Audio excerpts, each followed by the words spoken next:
Well, good morning, Mrs. Johnson. Ms. Graham is going to take your evidence this morning. Before we do that, may I say that if you want to have a break at any time, just let me know and we can do that.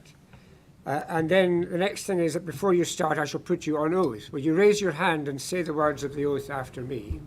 I swear by Almighty God. I swear by Almighty God. That I will tell the truth. That I will tell the truth. The whole truth. The whole truth. And nothing but the truth. And nothing but the truth. Ms. Graham. Good morning. Morning. Would you tell us your full name, please? Kadijartu Johnson. And am I right in saying you're known as Caddy? Yes. What age are you? I'm 45. And we know your contact details, so we don't need to ask you that. Now, am I right in saying that if you refer to someone called Addie, that's your husband? That's right. And that's Addie Johnson? Yes. Thank you. And you are employed as a staff nurse. You don't need to tell us where. Thank you. I know that you've watched a lot of evidence in the hearing, and you will know that there's a folder in front of you. Yes. And that blue folder contains copies of your inquiry statement and a statement you gave to PERC. Yeah. Now, if at any time you would like to look at those, feel free to do so. If you would like it to come up on the screen or a paragraph, just tell us and we can arrange for that to happen. Okay.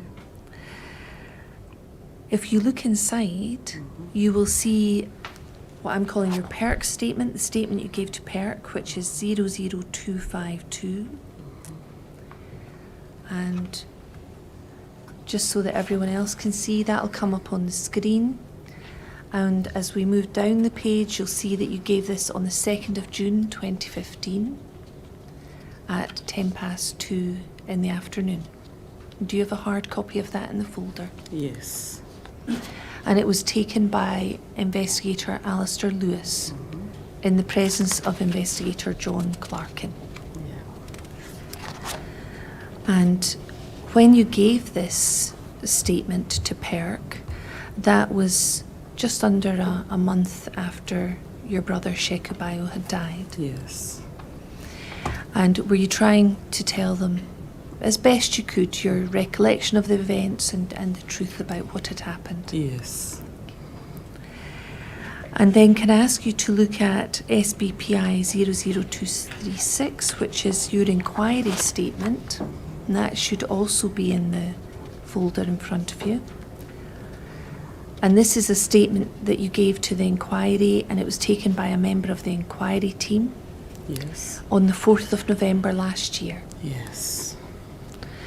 And if we look at, you look at the hard copy in your folder, and if we can look at the final page, we can see that it was signed by you on the 12th of January 2023. Yes. Now, we've redacted your signature from the image on the screen, but the actual version with your signature on is in your folder. Yes. And I think, as we'll see there's 13 pages of your statement, and I'm going to ask you some more questions today about the events. And just while we have that on the screen, paragraph 36 says, I believe the facts stated in this witness statement are true. I understand that this statement may form part of the evidence before the inquiry and be published on the inquiry's website. And you understand that to be the case? Yes. And you know that the chair can read and consider your statement and take that into account as part of the evidence in the inquiry? Yes.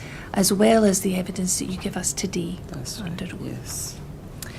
And again, with this statement, have you done your best to tell us, as well as you can remember now, an accurate recollection of what happened and a true recollection? Yes, I have. Thank you. Can we start with paragraph 2 of your inquiry statement? And you'll see here that we begin by asking you about delivery of what's called the death message, so when the police arrive to break the news to you. And you say there that it was on the 3rd of May 2015 at about 3 o'clock in the afternoon. Yes. And was it 2 plainclothes police officers came to your house? Yes, it was 2 plain police officers who came to the house. And you mention here that Addy, your husband, called me that somebody wanted to see me, and you went down to the living room, or you went into the living room. And it had been your daughter's birthday the day before. Yes. And she was in the house, and they were playing with toys and gifts that she'd had Yes. for her birthday. And you've said that you saw 2 guys, and your husband told your daughter to take their toys up the stairs. And you realised they were from Police Scotland. Yeah. And then tell us what happened. So when they came in, and when I went into the living room, they introduced themselves, and they asked me what's my name, and they also asked me if I know Sheku Bayo and what's the relationship with me and Sheku. And I told them that he's my brother. And then they said to me, there's no easy way to say, but Sheku has passed away. And at that stage, I just broke down. I was upset and started crying. And then Adi was consoling me, and he was asking all the questions.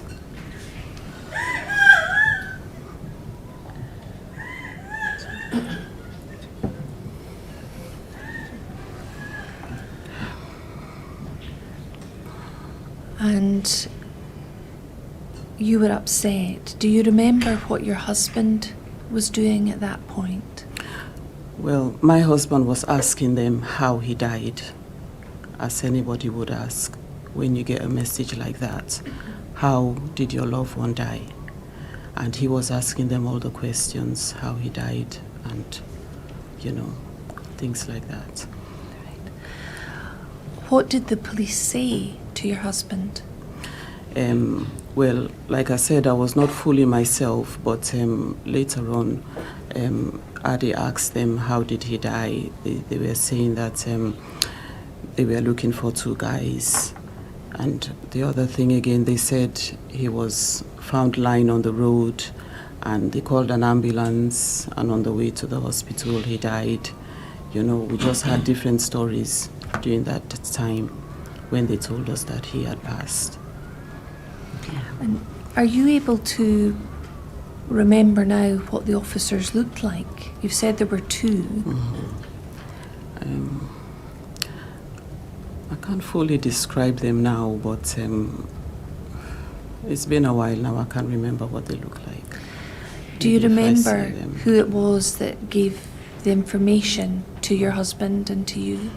I know one of them had a nursing or medical background, and the other one was giving us the information. He was the one doing most of the talking. So the one who didn't have the medical background Yeah. was doing most of the talking. Yes. And you've mentioned they were looking for 2 guys. Did they give you any more information about that? No, they didn't give us any information. Who was it that said that? The other guy who didn't have the medical background. The one doing most of the Most talking? of the talking, yeah. Thank you. When he told you and Addy that they were looking for 2 guys, did Addy ask any more questions about that? Yes, we did ask because when Sheku left my house, he left with his friend. So we asked about his friend because we were concerned about him. Since Sheku has passed, I remember Ade saying, was he involved in an accident? Was he an accident? And they said no. Was he stabbed? They said no. How did he die? They said we don't know, but we are still looking for these guys who might be involved in his death. What was the name of Sheku's friend? Zahid. And you mentioned that when he'd left the house, he was with Zaid. He was with Zaid, yeah. When had he left your house? He left the house about maybe after 10 at night. Yeah. Was that the previous day? The Saturday, yeah. So that was the Saturday night, the 2nd of May? Yes, yeah. And what had been happening in the house the previous night? It was my daughter's birthday, and we were celebrating her birthday. Earlier during the day, she had her friends round, and in the evening, it was just us, you know, the adults came round with their children, and that's what we do mostly when it's parties. It's a way for us to all get together and, you know, have fun. And how had Sheku, your brother, been that previous night? Absolutely fine. No concerns at all. In fact, he was helping me wash the dishes. He was serving the guests. He was extremely helpful. He even did some cleaning and washing up before he left. So. And so did you notice anything about his behaviour that night that was out of the ordinary? Nothing at all that would give us any alarm. That's why I was so upset and so worried for them to tell me that he had passed. It was just unbelievable. And had he had anything to drink on the Saturday night? There were drinks, but nothing in excess. Nothing in excess.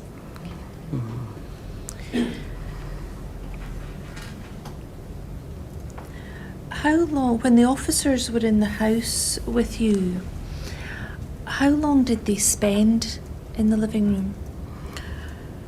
I can't remember the time frame, but after them giving us the message, they left. And because after them giving them the message, I asked them if Colette knows, because that was Sheku's partner at the time. I said to them, he has a partner, does she know? And they said yes. So. And is that Colette Bell? Yes. Yeah.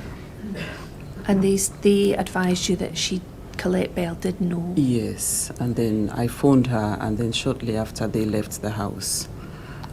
Yeah. And if we have a statement from Addie suggesting they stayed around 10 minutes, would you disagree with that, or would you agree? Yeah, I will agree with that, yeah. So how were things left when the officers left your house at that point? Had they given you any information about what was going to happen next? Nothing much. They just said, if we've got any more information, we'll let you know. And that's it. They just left us like that, you know, with no proper information on how Sheku had died. Was there any support offered to you? Any support coming? I'm not sure if it was the first visit or the second visit that they mentioned a family liaison officer. I'm not quite sure. But they did mention something along those lines, that they'll be in touch. Let's move on and talk about the second visit. When did they return to your house? I can't remember how many minutes, but it wasn't too long. They came back. They came back, and then they told us that if we would like their gaffer to come and speak to us. And Adi had asked, who is their gaffer? And we said, yes, we would like more information on how Sheku died. We want to know how Sheku died. Can you help the chair understand how long it was between them leaving after the first visit and them coming back? Even a Maybe rough within estimate. 10 minutes or so, because they were in and out, you know, in a short space of time. Right. Yeah. And it was the same officers who came back the yes, second time? Yeah. And when they came back the second time, did you return to the living room, or did they? Yeah, they came into the living room, yeah. And who was there at that point? At that time, Colette had come to the house. Colette had arrived at the house. Yeah. So during the time that the officers had left after the first visit, you'd phoned Colette and she'd come round? Yeah, I spoke to Colette just before they left the first time. and she said she will come over, and she came because it's not far from where she stays. And at that time, how far was it from your house? Maybe it'll be like 10 minutes drive or so from Glenrothes to Kirkcaldy. Did Colette come alone? No, she came with her mom and the baby. And is that Lorraine Bell? Yes. When the police officers arrived back the second time, tell us what they said to you on that occasion. When they came the second time, they said if we would like their gaffer to come and tell us how Sheku died. And we said yes. That's when I remember Adi saying, who is your gaffer? And they said, Mr. McEwen. And then Adi said, Gary. Then they were a bit shocked because Adi knew the name Gary. And then they said, yes, he will come and speak to us. So we said, okay, that's fine, you know. Who did the talking on the second occasion? The same person. The same one. Yeah. He was the one without the medical background? Yes. And you've mentioned the word gaffer. Mm-hmm. Do you understand what that meant at the time? Yes, living in Scotland for that length of time, I'd come across that word before. Yeah. Is that a word that you would normally use, or was that the word the officer used? That's the word the officer used, but I don't use those terms. Yeah. Okay. And they were referring to a Gary McEwen, Yes. who was their boss or their boss, gaffer. Yeah. And having explained about Mr. McEwen coming, Gary McEwen coming, what message did the officers give you on that occasion? So this is the second visit. Well, the one who was doing all the talking was going in and out. He came back to say Gary will not come because he's in a meeting, but he was reading from a notebook saying that Sheku was involved in a forceful arrest, and during that time he became unconscious and died. And we just got more upset hearing that word, you know, and we were crying again, and me and Colette, we were crying, and, you know, we were just so upset. Yeah. Do you remember the colour of the notebook? Black, and it's got a red trim on it or something like that. Yeah. And who was it that was reading from the notebook? Which officer? The same one who was doing all the talking. And you've used the expression forceful arrest. Yes. How clearly do you remember the officer using that expression? I remember that very clearly, because when they mentioned the word forceful, I remember speaking to the one who had the nursing background, saying forceful arrest. That means that, you know, Sheku must have been manhandled, and during that time, you know, they might have obstructed his airways, something like that. I was just, you know, thinking about those lines, those things, you know, like that. And what was it that made you think about his airway being obstructed? It's just the word forceful and the arrest. And I've seen, you know, in tellies and things like that, how these things are like. So it just took me there about his airways, and with my, you know, nursing background as well, I just thought those could be obstructed, you know, during a forceful encounter with the police. And so that was your concern, both from your own background as a nurse, and awareness of medical issues yourself. Yes. But also your awareness of other issues from the telly. Mm-hmm. Tell us, in 2015, what you were aware of from your general awareness and from the television. Well, there was a few deaths in America that had happened during encounter with black people and the police, and they had died as well. So, you know, our attention was that the same way Sheku was handled, you know. Was that your concern at that Yes. time? Yeah. Can I ask you to look at a copy of a notebook? Mm-hmm. PS 18502, please. This will come up on the screen. And I think it's page 40 that we're looking for.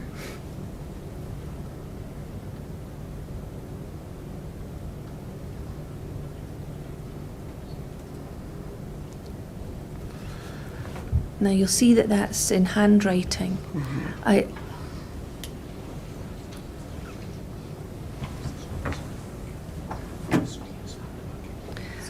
Excuse me. I think there may be a slight issue with the screens behind me. Although I can see it on my screen, some of the screens.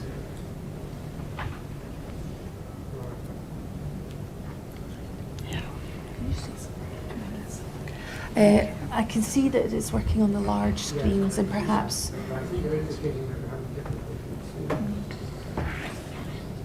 There's one on this side as well.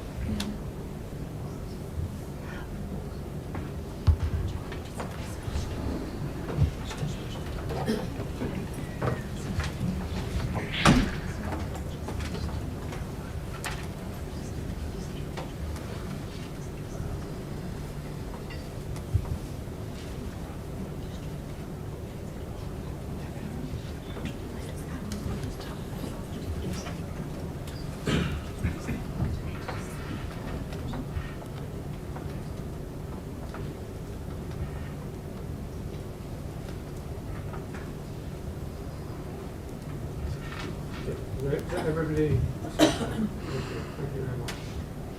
Thank you. Looking back at the screen, you'll see this is in handwriting. I'm going to read out a typed version because the handwriting can maybe be a little difficult to read. But if I read it slowly, you can follow it as we go through. Following an incident this morning in the Hayfield Road area of Kirkcaldy, officers from PS, which I understand will here means Police Scotland, have been attempting to arrest Sheku Bayo, during which time he has become unconscious, conveyed to hospital by SAS. My understanding is that that will mean the Scottish Ambulance Service. And despite best efforts by hospital staff, died shortly after 9 a.m. Now that I've read that out, do you remember that being read out to you by the officer? No. You don't? No. So tell us again what it is you remember that you were told by the officers. They told us that Sheku was involved in a forceful arrest, and during that time he became unconscious and died in hospital. That's what we were told.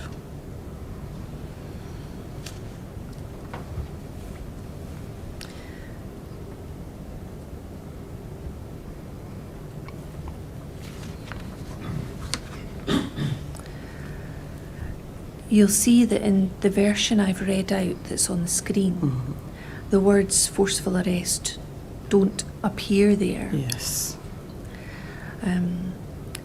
But am I correct in saying your recollection is that those words were actually used by the officers? Yes. I'm very clear of that word being used. You're very clear. Very clear, yeah. And how was the information that you were given at this second visit different from the information that you'd been given at the first visit? Well, the first visit, they only came to tell us that he had died with no further information because they were not quite sure how he died. But the second time they came, that's when they read this out. And when the officer was looking or reading from his notebook and when the information was given to you about the forceful arrest, are you able to describe the officer's demeanour, the way he looked, how he was acting?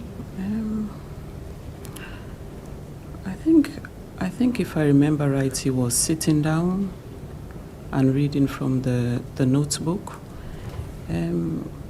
He was calm, when he was reading it to us, when he was giving us the information. Yeah, he was calm when he was saying it to us. Yeah. And what was his colleague doing? How did he appear? He was just there, really. Was he also in the living room? Yes. Sitting down? Yes.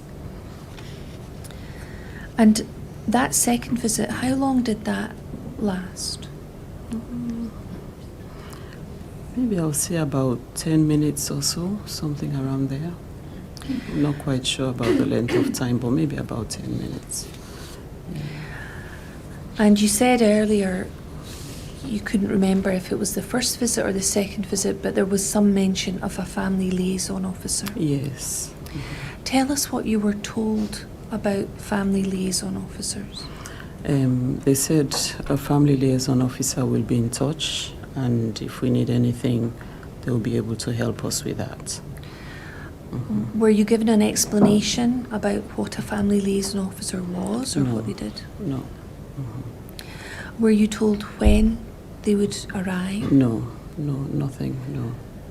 Were you told whether they were coming from the police or any other organisation? Nothing at all. They just told us that and then they left again.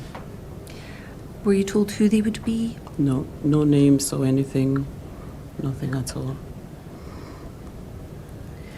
And then you've mentioned Gary McEwen. Mm-hmm. And you've certainly mentioned in paragraph 8 of your statement, if we move away from the notebook, please, and go back to paragraph 8. And you say, when they had left, at that point, other friends and relatives who were at the party the day before, they had come to the house. And that's when Gary came with a lady. Can I just ask you what was happening in the house at this time? At this time, I had contacted our friends who had been in the house before to say Sheku had passed, so they were all in shock and they all came to the house. Yeah, so they all came just to give us support, and they were all in shock, to be honest. Yeah. And when you refer to Gary there, you're talking about Gary McEwen. Yes. And when did he arrive with the lady? They came when some of our friends and family were in the house when he came with the lady. And Yeah. the lady, was that a fellow police officer? Yes. And do you remember what time it was that Gary McEwen arrived? Maybe about 4 or 5-ish, somewhere there. I mean, I'd lost track of the time, but maybe about 4 or 5, somewhere there. And you told us earlier that Gary McEwen knew your husband, Daddy. Yes. And you say that he met Addie at the door. He asked Addie if he can speak to me and Addie privately, and Addie said, no, just come to the living room and speak to everybody. We're all family. And so that's when he came to the living room to explain what had happened. So he came into the living room where everyone was. Yes. How many people were there at that time? Maybe about 10 or so. Yeah, about 10 people. And then you say in your statement, so that's when he came to the living room to explain what happened. He said that when the police met Sheku, he didn't obey their commands, and he said that he was carrying a machete, and then we all reacted, what, a machete? Then he said, oh, maybe it might be a blade, it might be a knife. So it wasn't really clear what exactly Sheku was holding at that time when he explained it to us. Then he said Sheku had punched a policewoman, the policewoman fell, and he stamped on the policewoman. And that's when the other officers used their batons and spray, and they got him on the floor, and he died in hospital. And what you've explained there in paragraph 8, is that your recollection of the conversation that you had with Gary McEwen? Yes.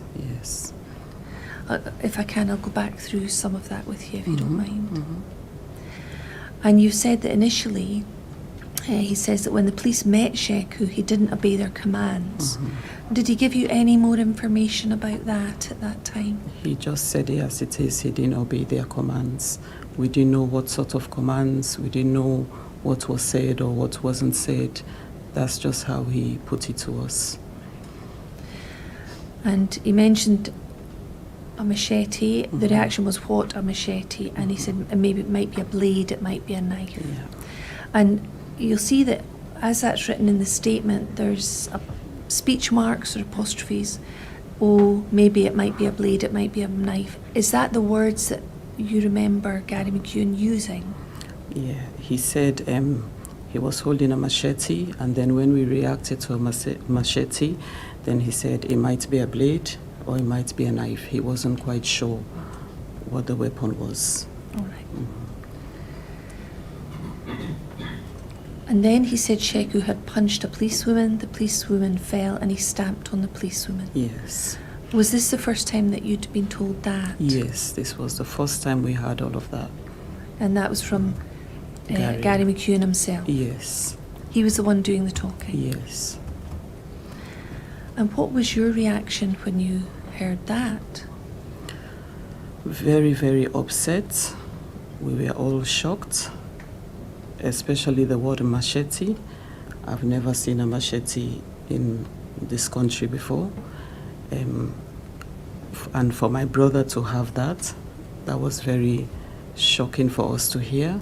And also for Sheku to have punch stamped on a policewoman, that was shocking to us as well, because I couldn't believe why Sheku should act in such a way.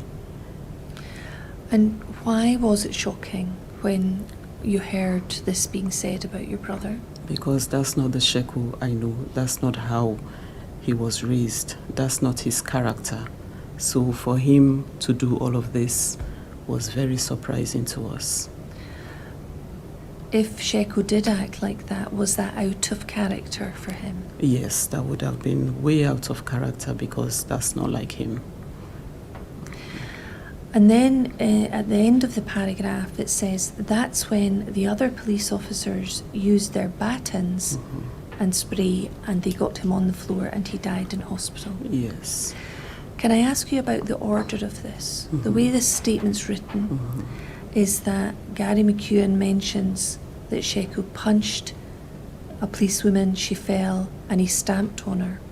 And that's when the officers used their batons and spray. Was that the order that you were given of the course of events by Gary McEwen? Yes, that's how I remembered it. So I want to be clear, you weren't told that they'd used their batons and spray prior to being in terms of the order? No, the order I remember it was he didn't respond to their commands. He was holding a machete, a blade, a knife, and then he punched the policewoman, stamped on her, and then that's when they used their sprays and batons and got him on the floor. Thank you. Was there any explanation given to you by Gary McEwen about the difference between a machete and a blade or a knife, and why he'd used one word as opposed to another? No, to us, he wasn't quite sure of what he was telling us himself.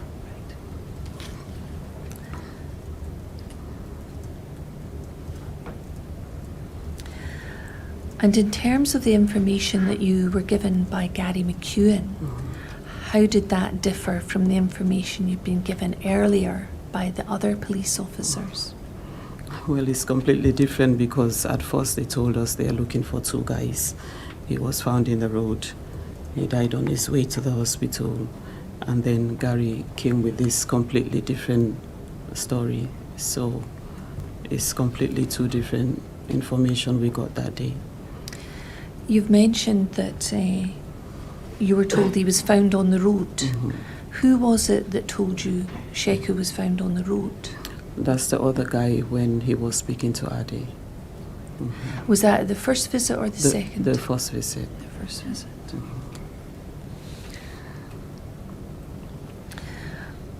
By the time you've had this conversation with Gary McEwen and the information you've received has changed, how were you feeling at that point about the information you were getting from the police? We were very upset. I was very upset and in shock, you know, to hear all this information, knowing the brother I know. I was quite surprised, upset and in shock. And what impact did it have on the relationship you were having with the police officers and the connection you had with the police officers to be given different information by different officers? I don't know if there was any connection because they just came to give us an information and that's it. They just came to tell us what they told us and that's all. How did you feel about the fact that the information you were getting was changing? We started to feel suspicious.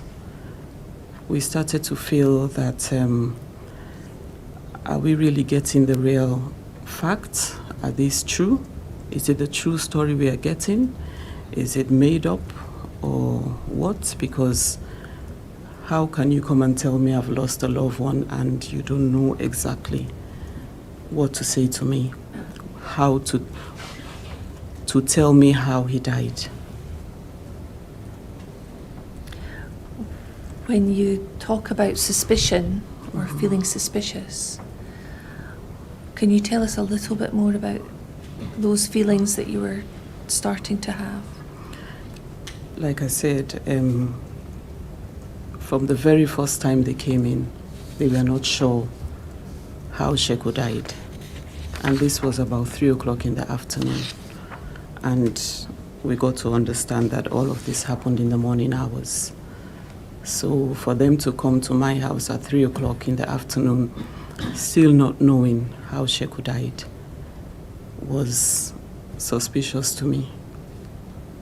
And why would they act in such a way to me and my family?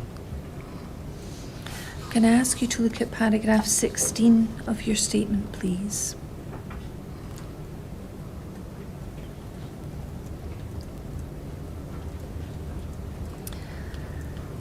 And you say here, I don't know if it's because we are black people, they just think that whatever they tell us, we'll go with it. Whatever they say, we'll just say, oh yeah, that's fine. Now, we would not settle for that because we know the system. We've been in Scotland for a long time. If things happen, we're expecting you to come and tell us the truth. I think if they had told us the truth that very moment, yes, we would have been upset, but I think we would have handled it in a different way than how we are dealing with it now, because they lied from the beginning. We lost faith. Why do you say, I don't know if it's because we are black people?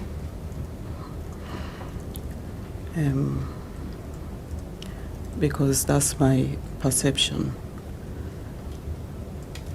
I just can't believe them coming to our house to tell me that my brother has died, and yet they can't tell me exactly how he died. For me, that's wrong. We deserve to know the truth. We deserve to know how my brother died. And like I said, the incident had happened early hours in the morning, and they came to me at about 3 o'clock. That's a long time for information to have gathered for them to come and give it to me. But yet, that wasn't relayed to me when they came to my house. Instead, we were having all this different information. And that really got us upset, and we lost faith. And do you feel... Take a break, I think. You want a break? Yes. Yeah. Could we possibly have a short break? Yes, we'll have a short break just now, Mrs. Johnson.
Yes, Ms. Graham. Thank you. We were looking at paragraph 16 Yeah. of your statement. We'll just go back to that for a moment. And you talked there of feeling you'd been lied to from the beginning and you lost faith. And then just before the break, you spoke to me about having suspicions. What were your suspicions about? Because the stories were completely two different things. At the first time, they were looking for people involved in his death. And the second time, they had information that he was carrying a weapon and he assaulted a policewoman. So they were completely two different things. That's why we were suspicious, like, what exactly happened? What is exactly the truth? Just tell us what happened. Why Sheku is the only one who died? What exactly happened? And I asked you before the break about, you'd said in your statement, I don't know if it's because we are black people, when you spoke about your perception of things, do you think you would have been treated differently if you'd been a white family in Kirkcaldy? Well, that's my belief, because why can they think that they can just come to a black family and tell them anything and expect us to just go along with that without asking questions or without without us wanting to know the truth? And my belief is, if we were white, maybe we would have been treated differently. And where you say, no, we would not settle for that because we know the system, what do you mean by that? Because I know that if somebody has passed away, it is their right to know how their loved one died. They have the right to know exactly how the person died, not to come and tell them different stories. That's what I meant by the system. So in Scotland, people should know how their loved one died. Yes. And you talk about being in Scotland for a long time. And you then said, if things happen, we're expecting you to come and tell us the truth. And that's what you expected the police to do. Yes. Looking back now, can you help the chair understand what would have helped you as a family during those visits? If they had come to us from the start and tell us exactly what had happened, yes, we would have been upset because we have lost a loved one, but I don't want to believe that we might be in this position where we are today because we know the truth. But because they didn't tell us exactly what happened from the start, that's why we are here, and because we want to know exactly how Sheku died. Why was he the only one who died on the 3rd of May?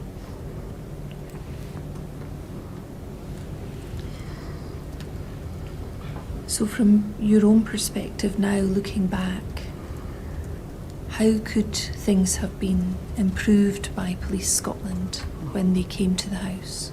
From the first instant, they should come and tell us the truth.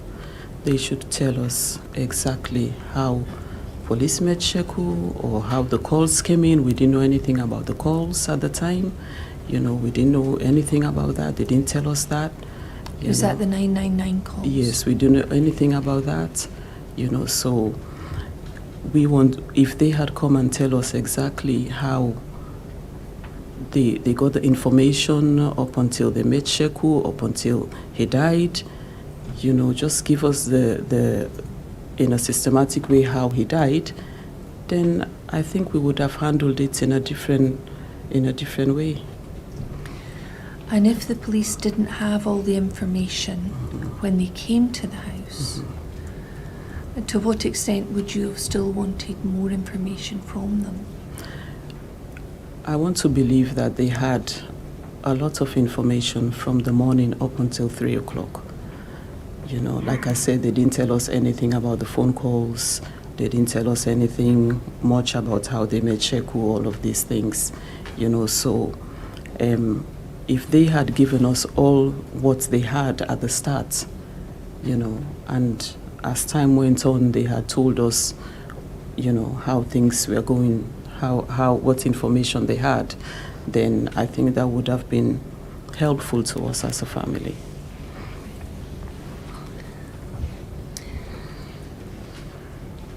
And I'd like to ask you, if I may, if we could go back to paragraph 11 of your statement. You've been asked about further engagement with Police Scotland that evening. Mm-hmm. So this is after Gary McEwen has been to visit. And they did say that a family liaison officer would come. Mm-hmm. And somebody came after that. I believe maybe it was a family liaison officer. But I remember another person coming to the house, that was quite late. When he came in, he said, we should go and identify the body. I said to him, no. I said, my mum is in London. I'll arrange for her to come the next day, and when she comes, we'll go and identify the body. That's what I said to him. Mm-hmm. Could you tell us a little bit more about this paragraph? Let's begin with the family liaison officer. Mm-hmm. When do you remember first hearing about the possibility of a family liaison officer? When they first came to tell us he had passed, they did mention that a family liaison will get in touch with us. So I think they came to the house, they came a bit late. I can't remember the exact time, but it was late in the evening. Mm-hmm. And then I believe he had introduced himself as a family liaison officer. And then we were asked to go and identify the body. And that's when I said no. I said, my mom is in London and we will arrange for her to come up the next day, which would have been on the Monday. And we will arrange for that to go and identify the body once she's here. Let's go through that. Do you remember what the family liaison officer looked like? No, it's been a while now, I can't remember. Okay. Did he tell you where he was from, which organisation he was from? I think he was from Park, if I remember right. Yeah. What information did he give you about family liaison and his role? I can't remember really if he explained his role and what he's supposed to do and what we're expecting of him. I can't remember him saying that. I can't remember. Were you given any information, leaflets or any written documentation about that? No, not that I can remember, no. Would that have been of any help to you? I think he would have. Because to me, family liaison, I'm thinking maybe it's a person that you can rely on, or, you know, somebody who will be there for support. But I don't think we had that connection. So. What support would you have found useful at that time? Maybe just somebody that will be a link, you know, that we can speak to, or if we have any concerns, you know, to feedback to the police or get more information from the police about how Sheku died, something like that, or even our own well-being, you know, that's what I was expecting the family liaison officer to do. And when you mention the word link, that's the link with the police? Yeah. Did you have any connection at all with the Crown at that time? The Crown Office or Fiscal? That was when we contacted our lawyer, and that's when, you know, he made all of that arrangements for us after that. So that was later? That was later I'll come on to that. Yeah. So you've mentioned seeing Police Scotland on the day, and you think the family liaison officer was from Perk? Yeah. And you mentioned something about identifying the body in a conversation you'd had. Yeah. Who was that with? I think it was, because it was the two of them who were there, and When you say two, which two? two men were there, and Was that from PERC, the family liaison officer, or police think- officers? no, they were not police officers because they were in plain clothes. So I think they were from Park. The one who told us to identify the body, he was a bit taller. He was a tall man. He was the one who told us to identify the body. What did he tell you? He just said, "Are you ready to come down to the hospital to identify the body?" That's how he said it. And what was your reply? And I said no. I said his mother is in London and I'm arranging for her to come up tomorrow. That was the Monday. I said once she's here, she would want to see her son as well, and we'll go and identify the body. Did you make it clear to that person that you would go the next day once Sheku's mother was in Kirkcaldy? I told them that our mom was coming on the next day and we can arrange to see the body then. Had you already spoken to Sheku's mum at that point? Well, I spoke to her before they came, but she was upset, so we didn't talk about identifying the body at that time. She was just so upset, and I was just arranging for her to come up, which is what she wanted to do as well, to just come by me and see what's happening. And she was in London at the time? Yes, she was with one of my sisters in London. Which sister was she with? Adama at the time, yeah. And how had you discussed plans for her travelling up to Kirkcaldy the next day? Well, as soon as it happened, once we've got ourselves together, then I think it was Adi who went online and started looking for tickets for her to come up the next day. Tickets for a plane or a train? Yes, for the plane, because that was quicker for her. When did you anticipate she would be in Kirkcaldy? The Monday. What time? I think we got a flight I think she got in at about maybe 2 or 3 in the afternoon. Yeah. And was that into Edinburgh? Edinburgh. And was she collected from the airport? Yes, she was collected by one of our family friends as well, who took her to the house. And did your sister also travel with Sheku's mum? No, not at that time, but she came with one of her cousin. Her cousin? My mom came with one of her aunties, basically. So she had some company on the flight? Yes.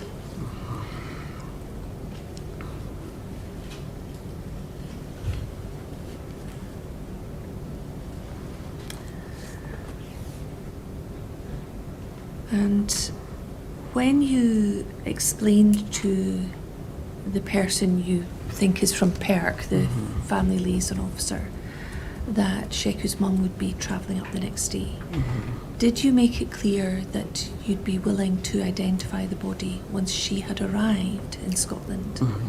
Yes, it was clear that we will identify the body once my mom is here. That was made clear.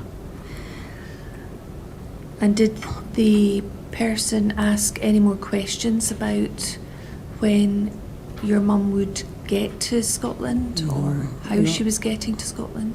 Not that I can remember, no.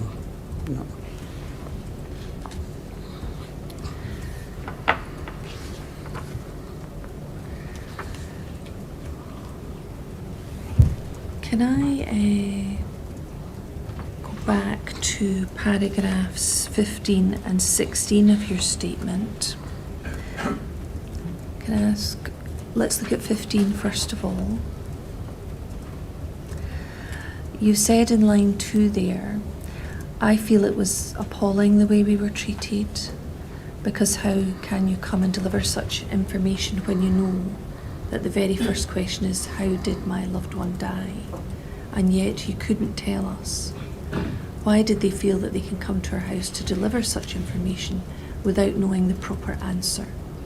Or why did they decide to tell us whatever they want to say to us and they thought that we will go with it or we would just believe it?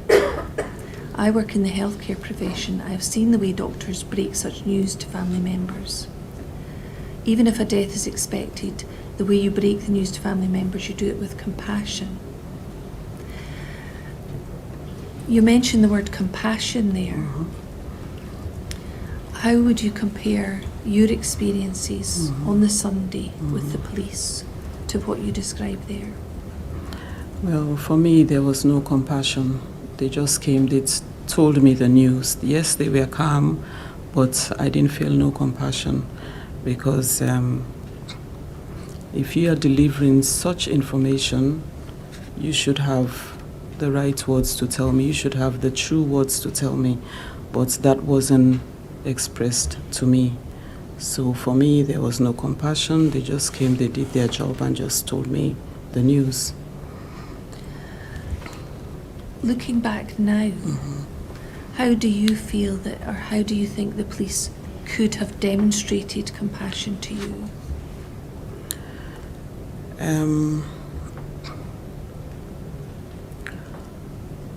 I think they should have, because when they came to tell me, they just identified themselves, asked me who I am, asked about Sheikh, and just said it as it is, you know, that Sheikh has passed. And that was it, you know. I didn't see no empathy or so. It was just a news they were breaking to the family. Would it have made a difference if they'd spent longer with you than they did?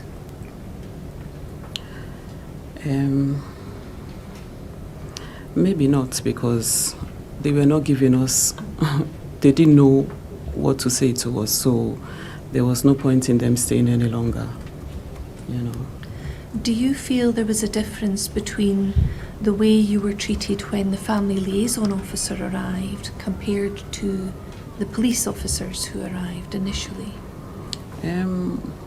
I think there was not much difference, because when they came in, you know, we were at that time of grieving and they wanted us to move, you know, like go and identify the body, and, you know, that was, for me, it was a bit too much of a rush, you know, and I didn't feel it was, I don't know if it's the system, but I don't know if it's the right way to go about things like that when a family is grieving in that state. What information were you given about timescale and when things would be done and the way they would be done? Nothing was explained to us about how things were going to be done. Nothing was explained at all. And you feel there was too much of a rush. Did you have expectations about how much time you would have? No, I wasn't expecting them to come in to tell me to identify the body that same evening, because it was quite late. It was quite late in the day for them to tell me to go and identify the body at that time. I wasn't expecting that at all. So, I mean, I've never been in that situation before, so I wasn't really expecting somebody to come and tell me to go and identify the body at that time. Did you have any expectations about when you would be asked to identify the body? No, not at all, because like I said, I've never been in such situation in my life before, so I don't know. Did you make the police aware of Sheku's religion? I don't think we spoke about religion at that time. No, we didn't speak about his religion at that time. Did the police ask about any religion or any particular cultural aspects in relation to Sheku? Not on the thought of me, no. Not on the thought Not of on me? the thought of me. Did they ask any questions that would have given you the opportunity to explain about your family circumstances or cultural issues of any kind? Not on the thought of me, no. Would it have helped if they had addressed those questions with you on that day? Yes, I think it would have helped. Then I think they would have understood why I said, let's wait for my mom to come up. And why was it so important for you to wait for your mum? Because that's her son, that's our only son. And for us, my mom is still alive, so it's her right as well to go and see her son for the last time,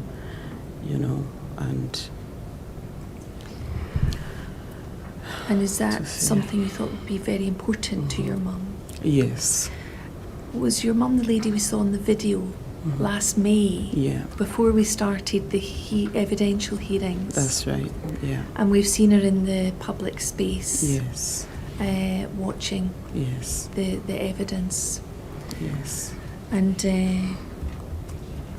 as far as you're aware, it was important for her to be in Scotland. Yes. And to be able to identify Sheku. Yeah.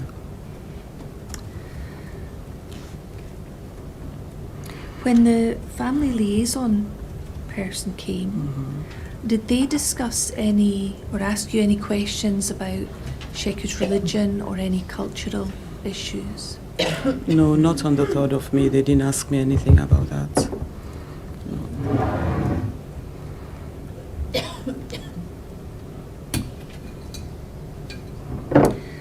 We may have we do have a statement from Adi, and he has indicated he thought that Perk came to the house round about 10 o'clock at night. Yeah. Do you think that would be about right? Yeah, because it was quite late at night. Yeah. And I think he mentions Keith Harrower and Alexander Maguire attending from Perk. Yeah. Do you remember their names? Maybe that's their names. I'm not too sure. Not sure. Not good with names. How did you find the people from Perk who came to see you that evening? How did you, their demeanour, their manner, how were they with you? I think they were a bit firm on, what they were a bit firm, I would say. They came in, they did introduce themselves, and the way they told us to go and identify the body, they were a bit firm, as if you have to do it now, So you would describe them as formal, a bit formal. Yeah. And the statement we have from Adi indicates that he found them to be arrogant. Now, is that a comment you would agree with, or do you think that's too strong, or do you disagree? I wouldn't disagree with that because of the demeanor they came with. It was, like I said, he was firm in his words to say you have to identify the body. Right. Yeah. In terms of their manner that evening, how did that make you feel?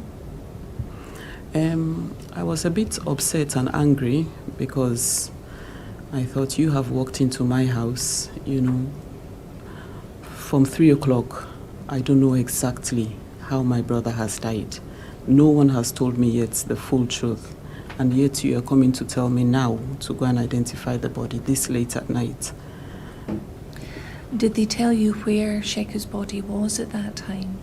In the Victoria Hospital. That's in Kirkcaldy? In Kirkcaldy.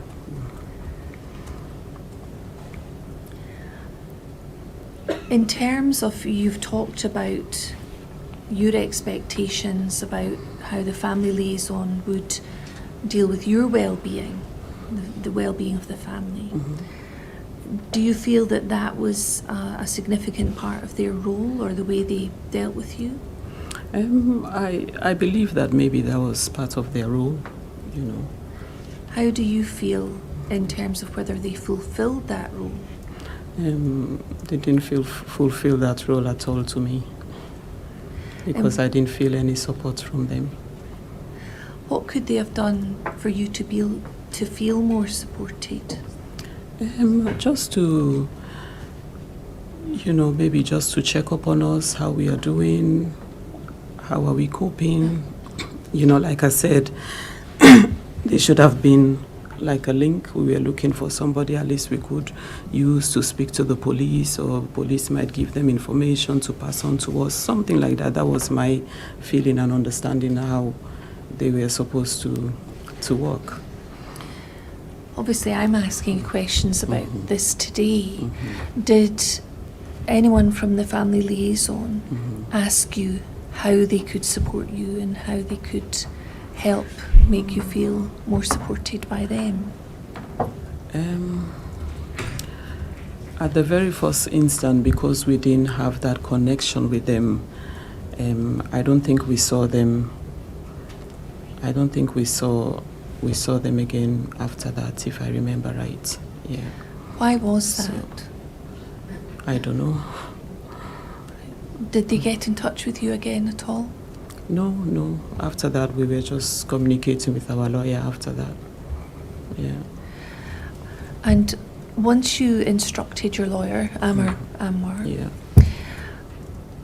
was there any instruction given about how the family should be contacted, or was there any? I think when we contacted our lawyer, we preferred all communication to go through him. Yeah.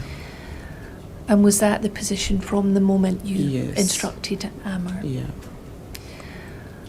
And tell us, why was it that you instructed a lawyer?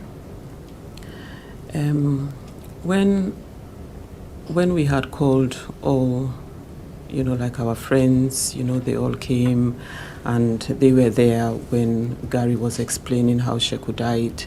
Like I said, everybody was suspicious, everybody believed that we have not been told the whole truth. So that's when we were advised to contact a lawyer. And that's what we did.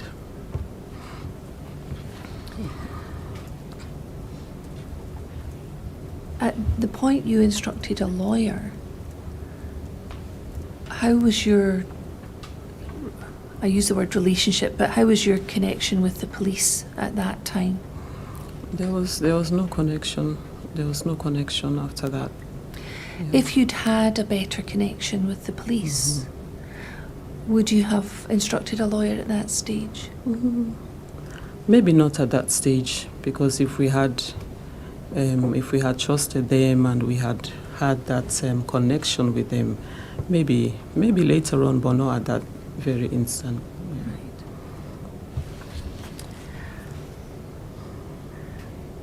Looking back now, I'm wondering if you could help the chair in identifying what support you might have found helpful in the early stages. At the early stages, because I was still working for the NHS, when I got to tell my manager what was happening, she instantly referred me for counselling, which I found very helpful to me. And I was thinking maybe those are things that the family liaison would have done for us. I was just thinking maybe that's part of the role. I'm not sure exactly. But that was what I was thinking that they would do for us, looking after our well-being as well. But that wasn't done for us. So with me benefiting from that through my work, I found that very helpful, and it helped me a lot. Would other members of your family perhaps have found counselling helpful? Yeah. My first thought was Colette, which was in a bad state. I thought maybe she would have benefited a lot from counselling at that stage.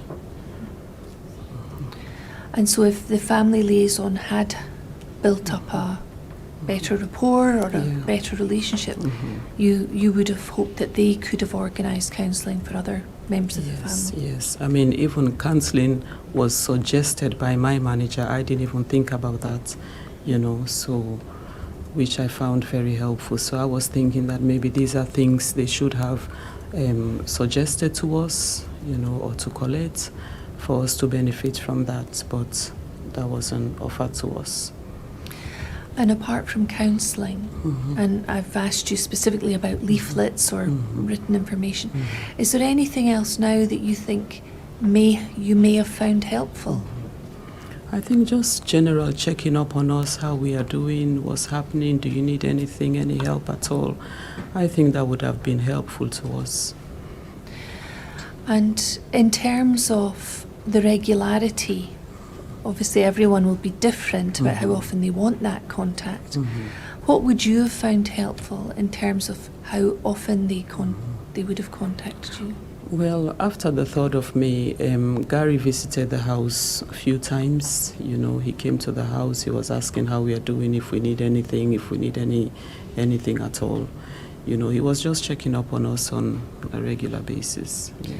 Was that helpful? Yeah, it was. It made us feel that he was concerned about us, you know. I understand that Addie, your husband, and Gary McEwen knew each other. Yeah. Personally knew each other. Yeah. I think through maybe Addie's work. Yes, yes. So I wasn't sure whether he was doing that because of his role or because of his relationship with Addie. I'm not sure. I don't know. So you don't know if that was normal for someone of Gary McEwen's rank yes. to meet with the family like that, or you not. know. Yeah.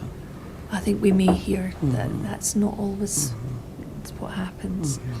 But if, leaving aside Gary McEwen, if, for example, the family liaison people had popped in on a regular basis, would that have been helpful for you? Yeah, I think if we had had that connection at the start, you know, they would have been the best people for us to lean on, you know, so, but we didn't have that.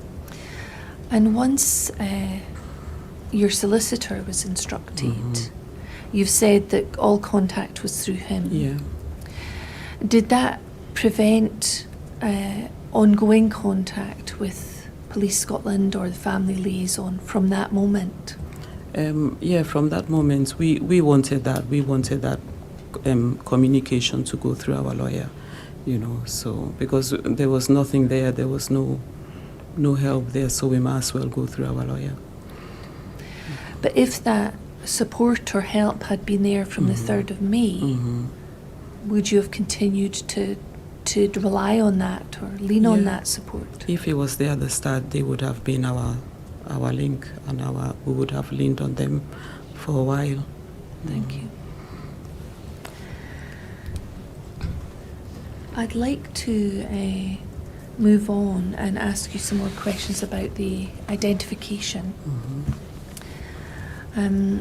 You've talked about Perk coming in on the evening of the 3rd of May and asking you in the conversation you had with in relation to your mother travelling up from London. So I think that's paragraph 11, I think.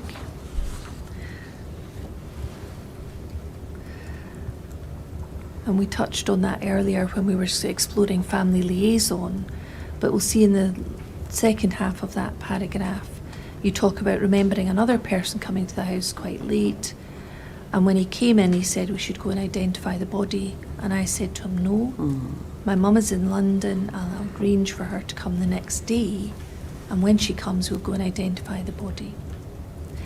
And in fact you've told us already that your mum did travel up the next day, and she was in Edinburgh in the afternoon. Did you make it clear to the person from Perk that your mum would be coming the next day, the Monday? Yes, we made that clear that she'll come the next day. We didn't specify on the exact time because I think, I'm not too sure if the ticket was confirmed or not yet, but we did say that the next day she would definitely be here. Right. Yeah. And that's information you shared with Perk? Yes. And when you had that conversation, do you remember, was anyone around at that time, apart from yourself and a person from Perk? Yeah, Ade was there. Yeah, Ade was always there whenever we are communicating. Right. Yeah. Thank you. So can I be clear? Were you willing to identify the body? Yes. Yes, we were willing to identify the body. The only thing we asked for is to wait for my mom. That's all we asked for. Yeah. And did you make that clear to Perk? Yes.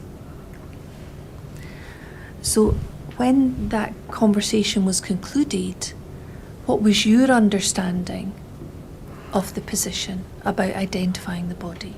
I thought they accepted our request and they'll wait for my mom to come, then we can arrange to go and see the body. Do you remember if there was any more information given to you about the requirement for a post-mortem? No. And to the extent there was a conversation about identification, was that only with the person from PERC, Yes. not with Police Scotland? No.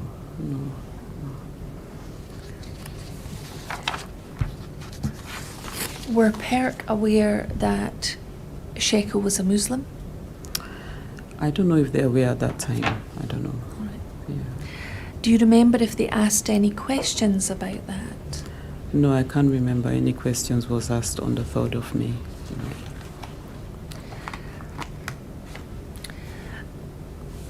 Can I ask, and it may be that people have some curiosity about this, because you do hear things on the television and in the media. Is it of some impact or some concern for people who are Muslim that there will be a post-mortem carried out on a family member? Some people will have heard that Muslims will refuse or object to post-mortems being carried out. Was that any part of your conversation or your mindset? Not at all. No, not at all. Did you understand the need for that? That didn't even cross our mind that, we will object because he's a Muslim or not. That didn't even cross our mind at all. No, his religion had nothing to do with post-mortem as far as we are concerned. And so had you been asked how you felt about the post-mortem, you wouldn't have objected? No, wouldn't have objected at all. Not on at those all. grounds at all? No. Did you feel that PERC that evening had an understanding of the feelings of the family in relation to identifying the body? Do you think they went away with a clear understanding of where you were coming from? Yeah, I want to believe that they went away with the understanding that as soon as my mom comes, we can arrange to go and see the body.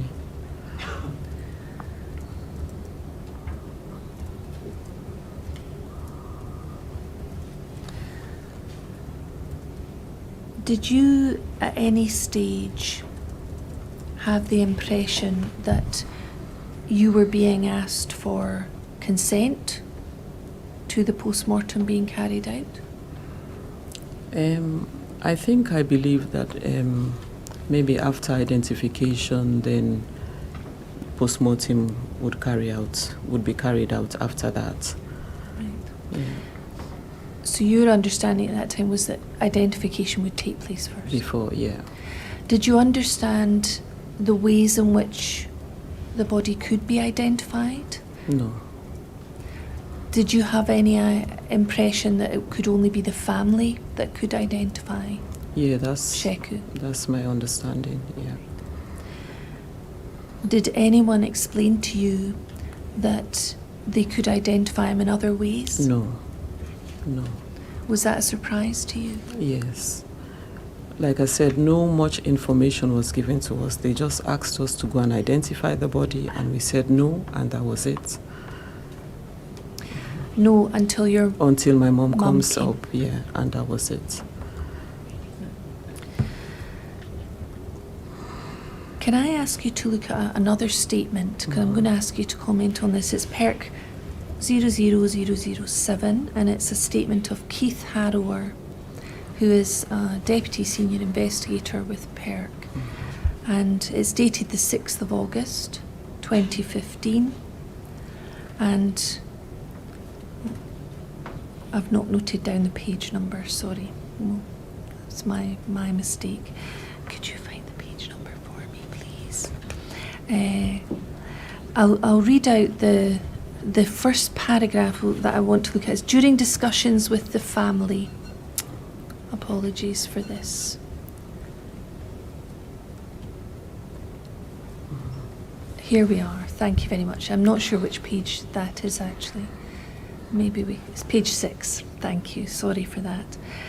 So I'll read this out. During the discussions with the family, so this is a statement from Mr. Harrower.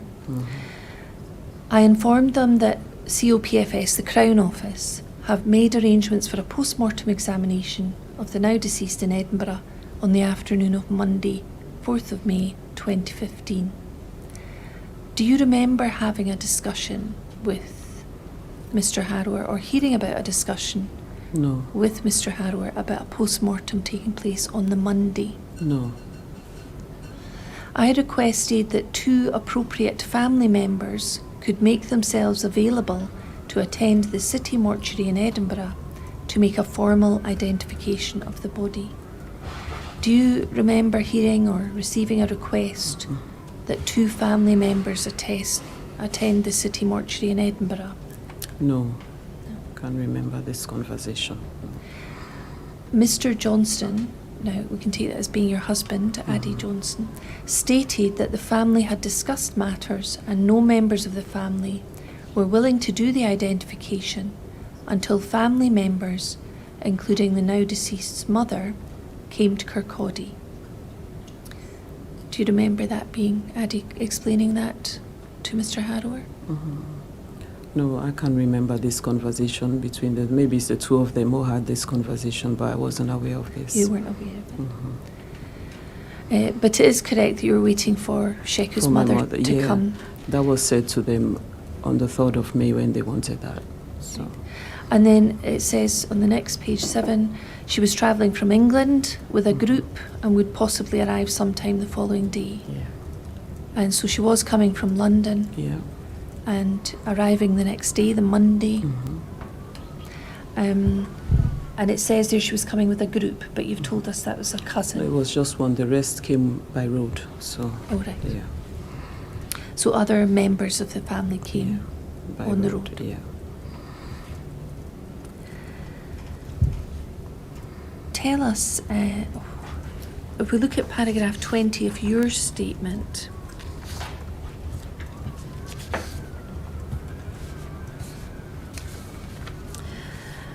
you've been asked about when you found out that the post-mortem had been carried out. And paragraph 20, you talk about, on the Sunday we contacted Amar, that's Amar Anwar, and we left a message on his answering machine at the time. Then on the Monday he did call back and he spoke to Addie and he said come to the office on the Tuesday. So that would be the 5th of May. That's right. So we went to his office on the Tuesday and then he asked if we are ready to view the body. So this was Amar Anwar asked if you were ready to view the body. And we said yes. So then he made a phone call. He made a phone call to make an arrangement for us to view the body. And then that's when we understood the post-mortem has already been done. Was that the first time that you found out that the post-mortem had already been done? Yes. And you say we were all really upset in Amar's office. Why did they go about doing that without us not identifying the body? Could you describe your reaction when you found out about the post-mortem? Well, when we went to Amar's office, it was us and the other family members who had come up from London. So there was quite a few of us in his office.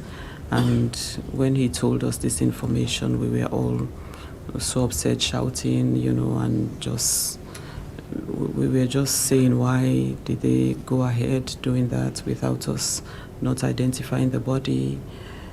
So we were just upset, and some were crying as well. Yeah. Who was present in Amar's office? Me, my sisters, some of my aunties and uncles were there as well. There was a few of us there. Was Sheku's mother there? Yes, my mum was there as well, yes. So, and you mentioned the other family members, they'd all arrived by the Tuesday Yes, they had morning. arrived, yeah. Had they arrived on the Monday? The Monday night, yes. As planned.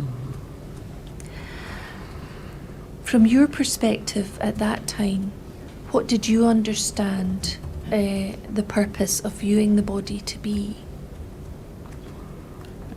I just thought maybe to identify that is indeed Sheku before any post-mortem was carried out. That was my understanding. And from the family's perspective, That's how we all understood it, that you confirm first to make sure that that's your person, and then the post-mortem goes on. and as well as identifying the body prior to the post-mortem, what benefit would the family have personally from having that moment to view the body? I think maybe we would have had just seen him for the last time, because that was the last time, we just wanted to see him. We just wanted to touch him, We just wanted to have that last connection with him before. Looking back now, how would that have helped you and the family to have that time? It would have given us some peace, it would have given us some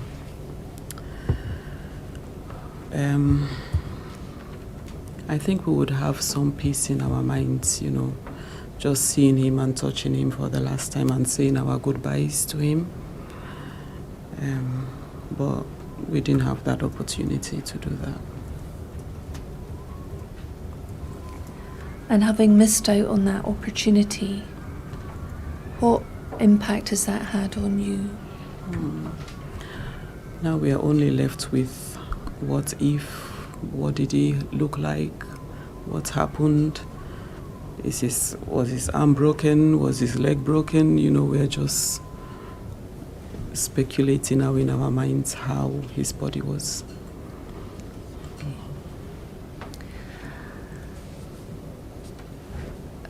As I understand it, at some point you were allowed to go to view Sheku. Tell us when that happened.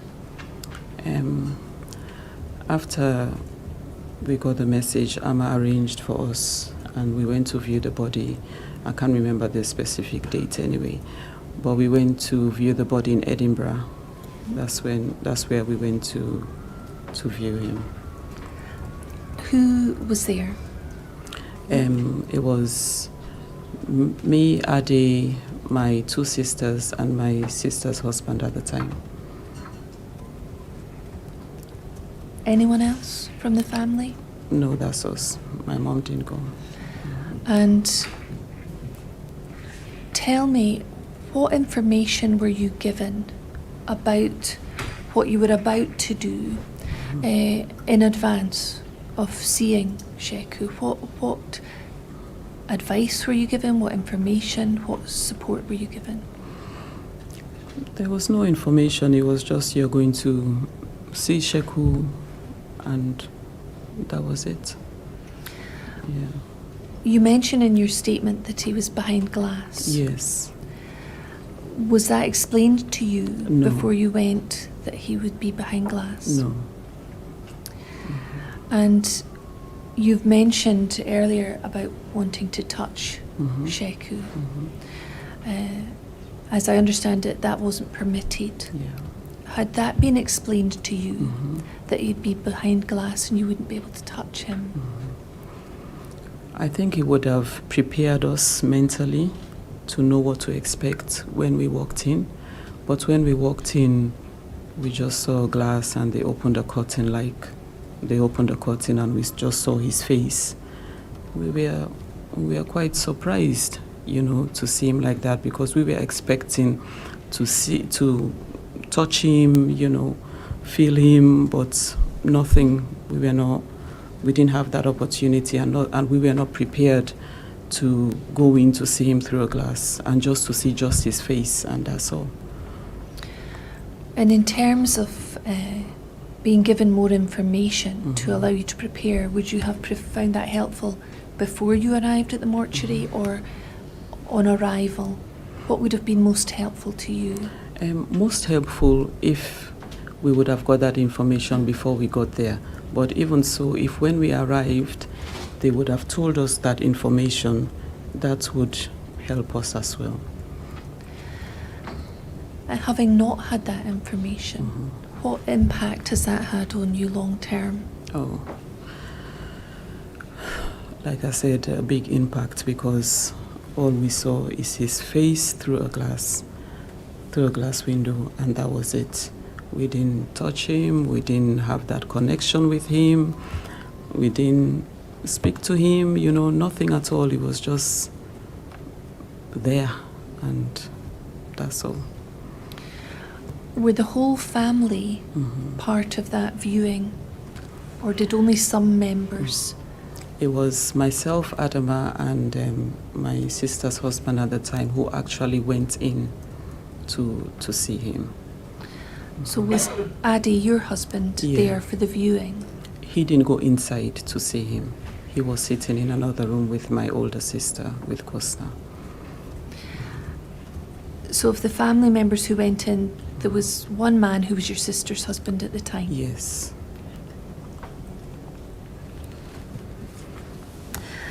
And it's not something that your mother was able to No, I think as when she came and we explained, what we knew at the time, then she decided that she doesn't want to remember her son like that. So. And after the viewing, were you offered any support? Nothing at all. No. Is there anything, looking back now, is there anything that you would have found helpful? I think it would have been helpful if we were prepared, what we were going in to see. And after that, any support at all. But we didn't get nothing like that. All we got was they took us into a room to see him, and that was it. They said we could stay as long as we could. That's all we got, and that was it. And I appreciate that by this time you've instructed solicitors. Yeah. Looking back now, would it have been helpful to still have attempts at contact by a family liaison officer or something of that sort? Well, these were things I was expecting. If we had a good relationship with the family liaison officer, maybe we would have all been there, for that moral support. Yeah. I'm conscious of the time. Yes, so that's a convenient spot. We'll stop for a 20-minute break.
Yes, Ms. Graham. Thank you very much.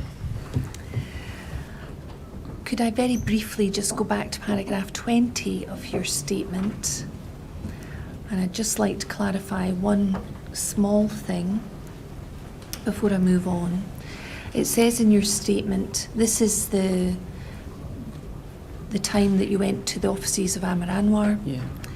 and on the Monday, he had said, come in on the Tuesday. So it's the 5th of May, Yes. the Tuesday morning. And you've told us about the family being in his office. And you said, so we went to his office on the Tuesday, and then he asked if we are ready to view the body. And we said yes. So then he made a phone call. And what was the purpose of that phone call at that time? I believe it's to make arrangements to view the body. Was that the understanding of Yes. everyone in the room? Yes. That the call from Mr. Amar Anwar would It's be arranged to make view. arrangements? Yes.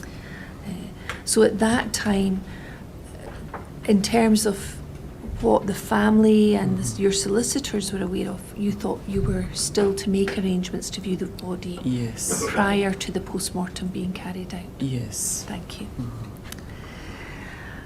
And can I ask you about the viewing? And you've told us that when you were in the mortuary, who was there, and you've mentioned your brother-in-law, or the person who was your brother-in-law at the time, and he was the only male that went in to view behind the screen. Yes. Can I ask, I'm going to read something out to you from a statement and ask you to comment. So if we could look please at SBPI 00246, and this is a statement that the inquiry's received from an Alistair Lewis, and you'll see that at the moment. So this is the inquiry statement from October, and it's from a gentleman called Alistair Lewis, who is a deputy senior investigator with PERC. All right? And I'm going to ask you to look at paragraphs 35 to 37. And this is his statement to the inquiry, and it relates to the viewing. And he says, I've been asked what I recall about the family viewing the body and whether any concerns being expressed by the family.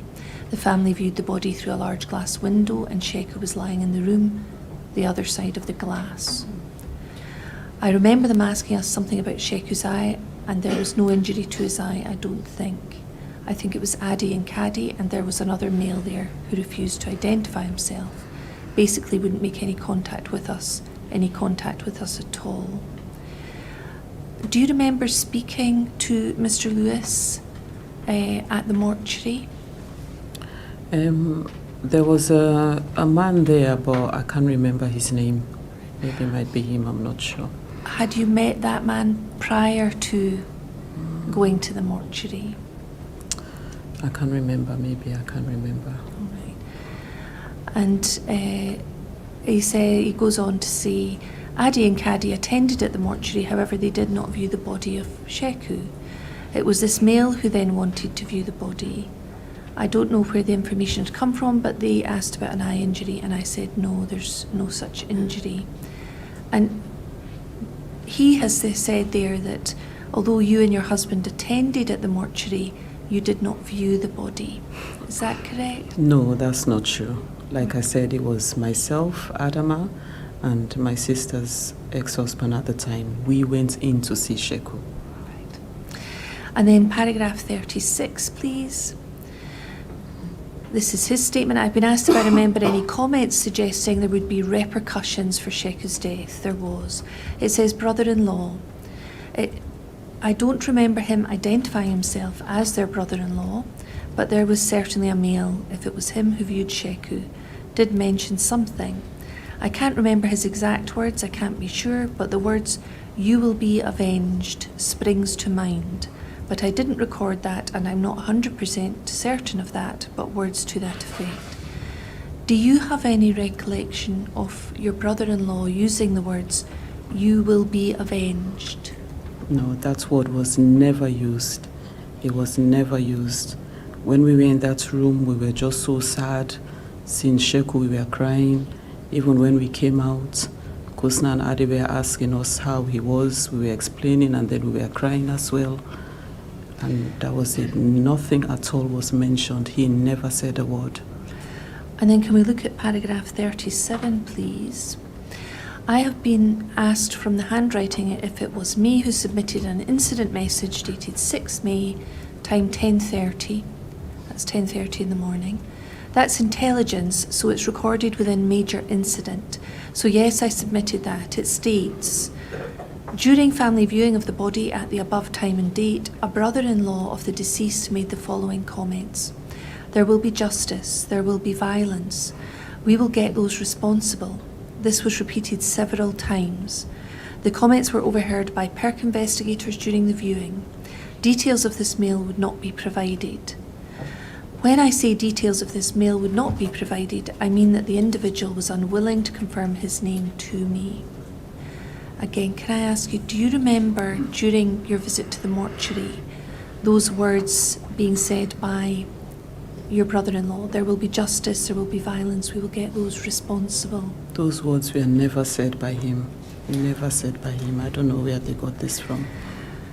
Were you with your brother-in-law, in the room with your brother-in-law, at all times during your visit to the mortuary? Yes, yes. Was there any time during that visit that he was out of earshot, where he could have been speaking without you hearing?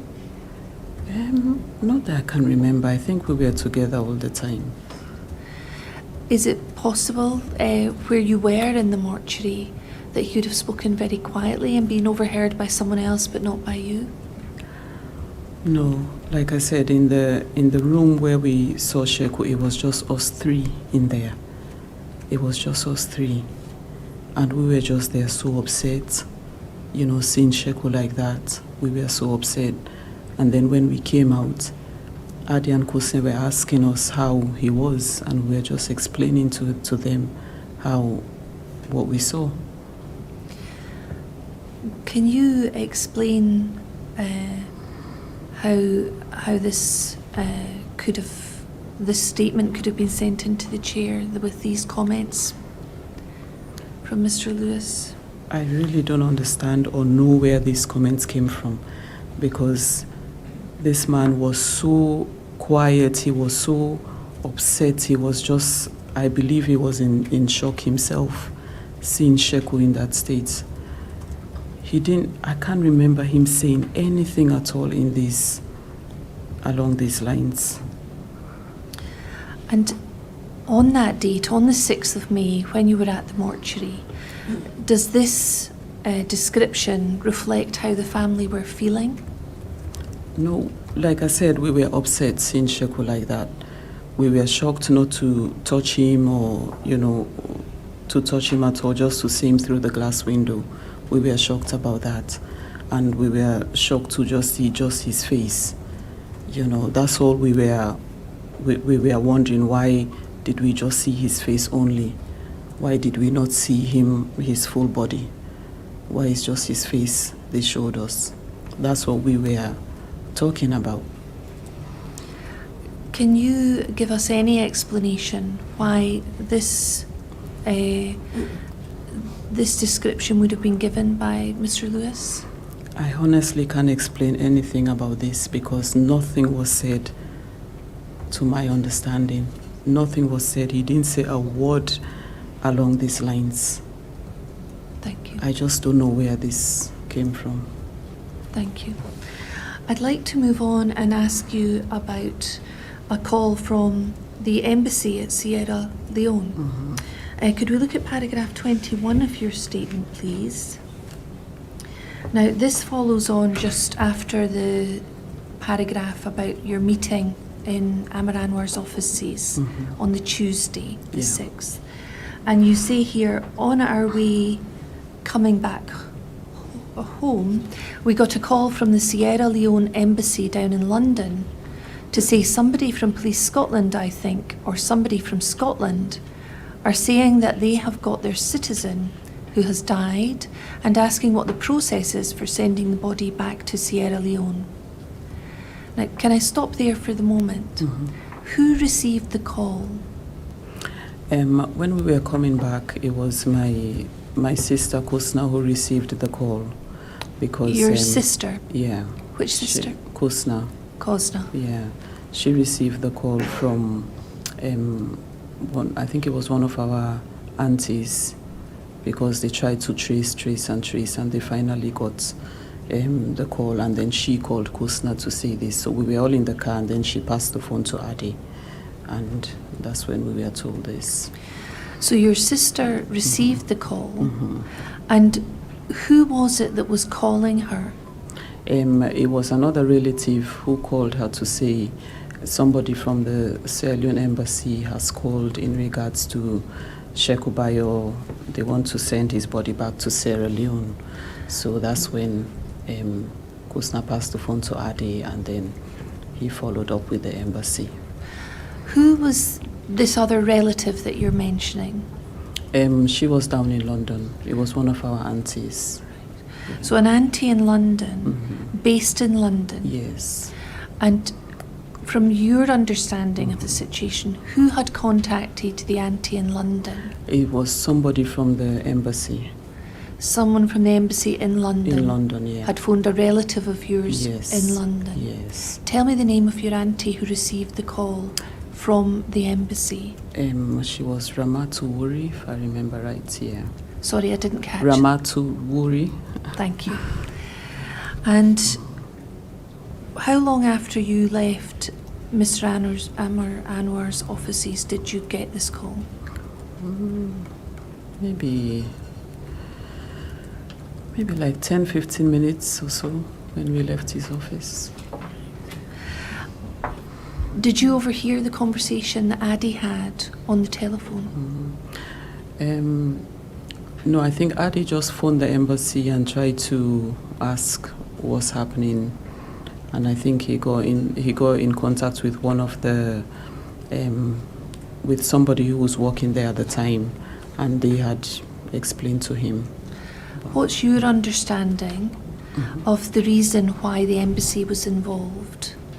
My understanding is because they said that they've got their citizen, so they want to send him back.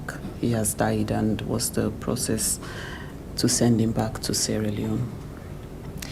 And then to return to your this paragraph in your statement, what you've said is, Sheku has got my father's name. Yeah. Does that mean that was also his father's name? Yes. And my father worked for so many governments in Sierra Leone and is well known in Sierra Leone. Yeah. He passed away about 17 years ago. What was his job? Your father's job? The last position he held was he was the secretary to the president at the time. In Sierra Leone? In Sierra Leone. And he would be well known in that area? He was well known. And when they called about the name Sheku Bayo, people were thinking, what? Sheku Bayo? Who is this Sheku Bayo? They phoned other family members related to my mum's side. I think they phoned my sister, and that's when we knew that something like this had happened. And then Adi followed up with the Sierra Leone embassy after that. Yeah. So it was Adi himself that made the call to the embassy. Yes. In light of information that was coming to you from family. Yes. And you've talked about them asking, we have a citizen, we've had contact. From your understanding, who had contacted the authorities in Sierra Leone? It was, I'm not sure whether it was Police Scotland, but it's somebody from Scotland who contacted the embassy in London. And what were they contacting the embassy for? How to repatriate the body back to Sierra Leone. Had you had any contact with Police Scotland or with PERC or the Crown about repatriation of Sheku's body back to Sierra Leone? Not at all. That was a big shock to us as well, because they had known that we are here. His sister, his mother is all here. Where did this come from? Why did they want to send him back? How long had Sheku lived in Scotland? Sheku came when he was about 12 years old. No, sorry, to Scotland, you mean? Scotland about when he was about, I think, 17 or so. Yeah. If I remember the video correctly, Yeah. he first came to London Yes, and then to he moved London. up Yeah. because you'd I was here, yeah. encouraged him Him to come to Scotland. Yes. Yeah. And you've said it was a shock. Mhm. Tell us how you were feeling about it. Again, I felt betrayed because, I'm his sister.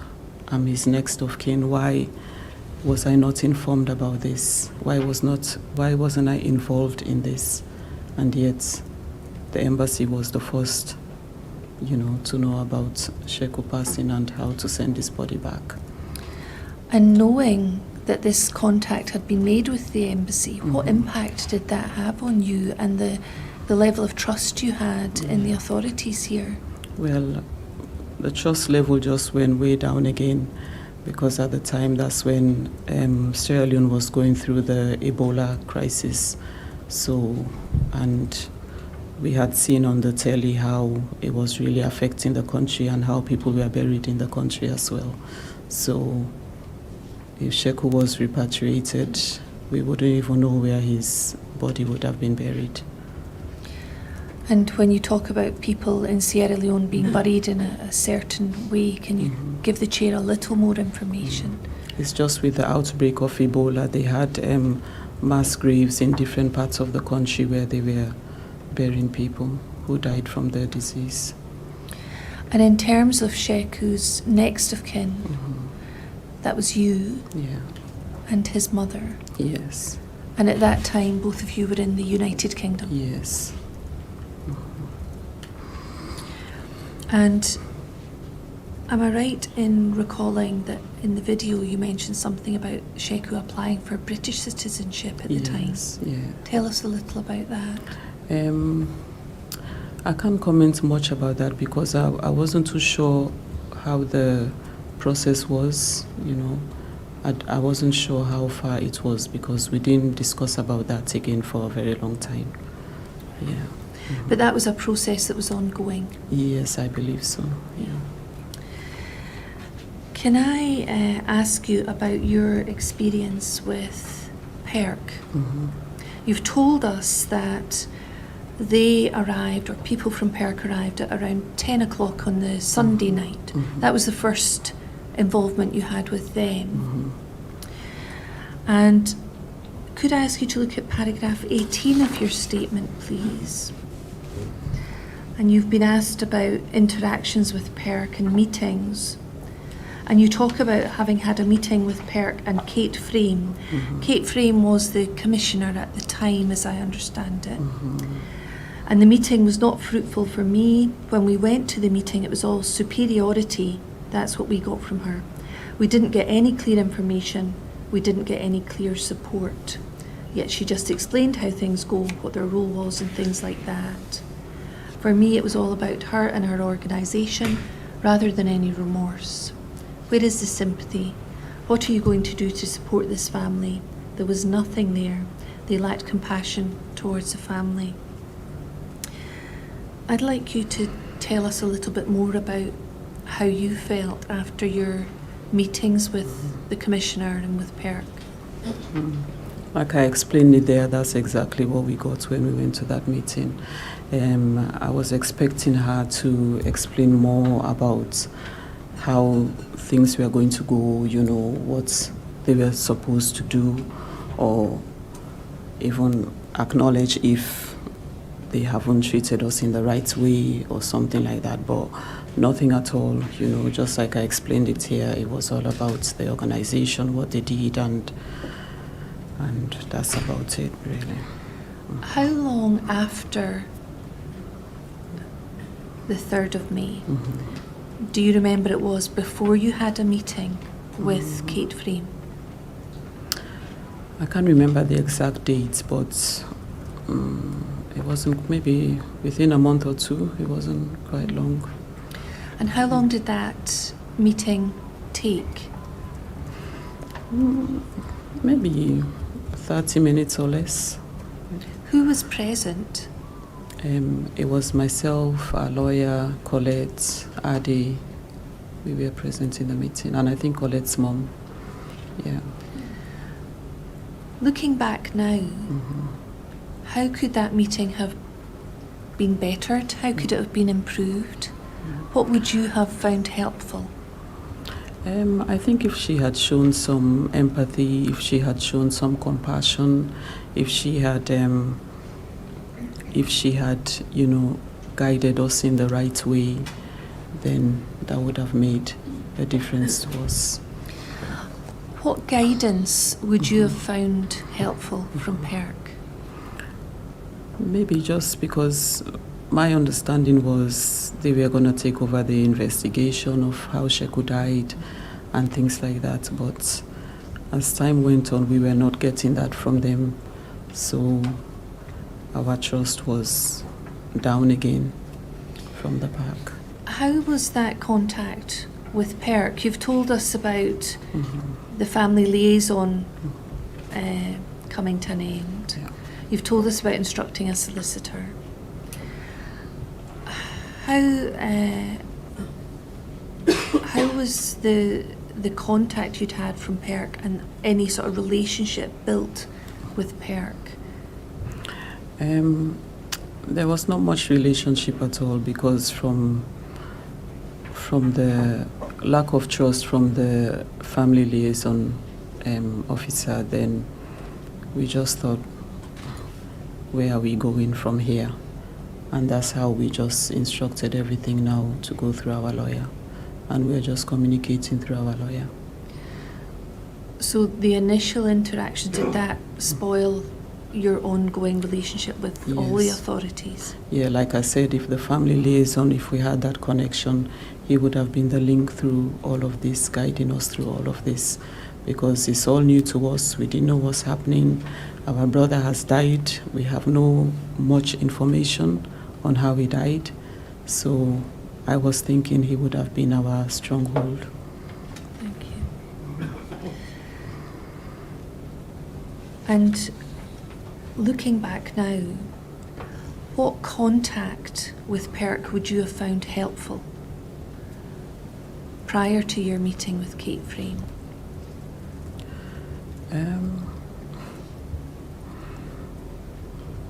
I'm not sure, because I don't know what to expect from them, because there was nothing there, so I'm not sure what to expect.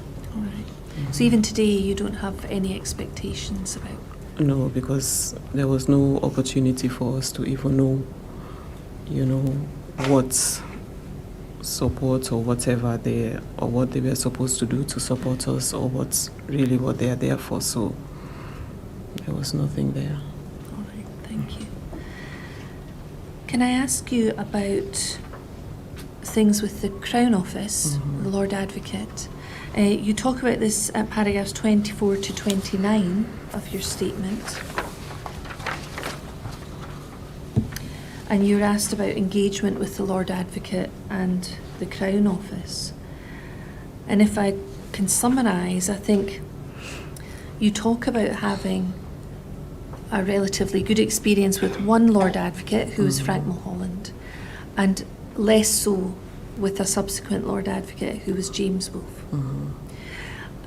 Can you help us understand what made your experience with the first Lord Advocate better and quite a good relationship, and how that changed subsequently? From the first time we met Frank, he was quite open to us. He engaged us in all, he listened to us, and he engaged us in all the process of how he's going to do things. He engaged us in all of them, and he kept us informed. And that made us feel that he was interested, and he was ready to get down to the bottom of this and to tell us the truth of how our brother died. But when we met the other Lord Advocate, we felt like he was not interested at all. He didn't give us much information. We had to hear things from the media, so it wasn't, we didn't feel any engagement with him. And if you'd been given more information when the Lord Advocate changed, would that have helped your relationship with the Crown? Yes, I think if we had carried on in the same manner as we were carrying on with Frank, we would have had a different perspective of him. So the difference was very much the amount of information you were receiving. And the lack of engagement he had with us as well.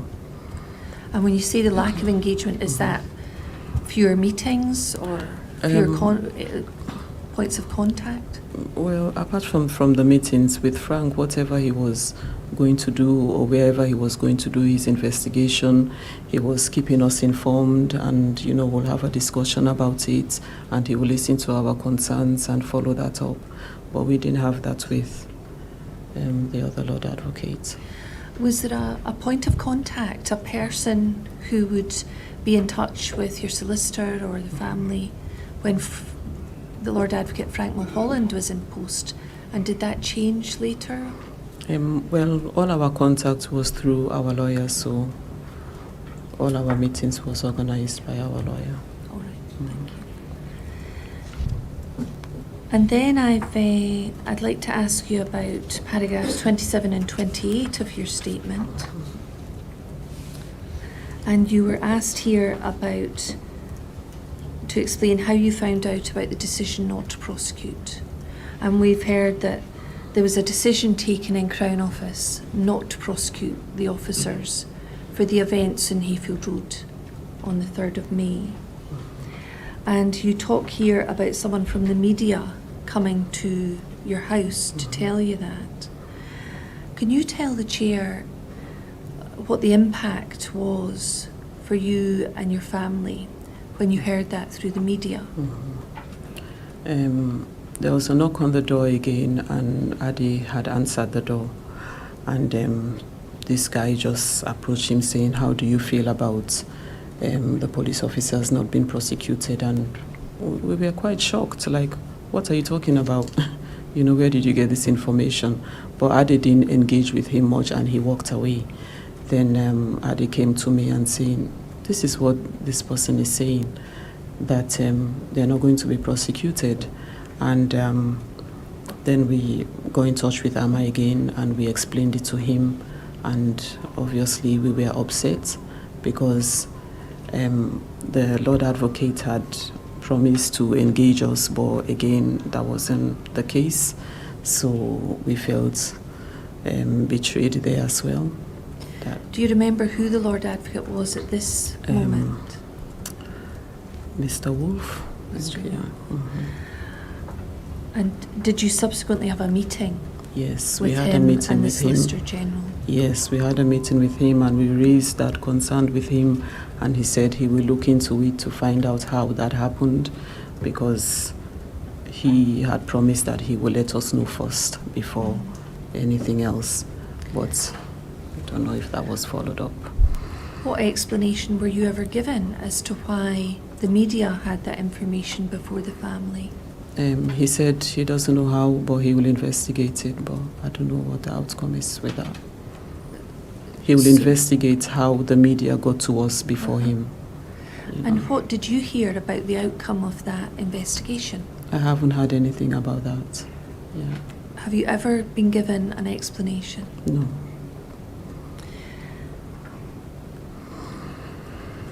We may hear from Adi at some point in the future, and he points out that you've never been given a written or an oral apology from the Crown about the fact that information went to the media before it went to you. That's right, yeah. And is that your position also? Yes, yes. You said in paragraph 29, you talk about the impact of this on you, and you say the way the Crown had cheated us, I think the perk in the early stages, that's when we had lost faith in them. So you've told us about losing faith in Police Scotland. When did you lose faith in PERC?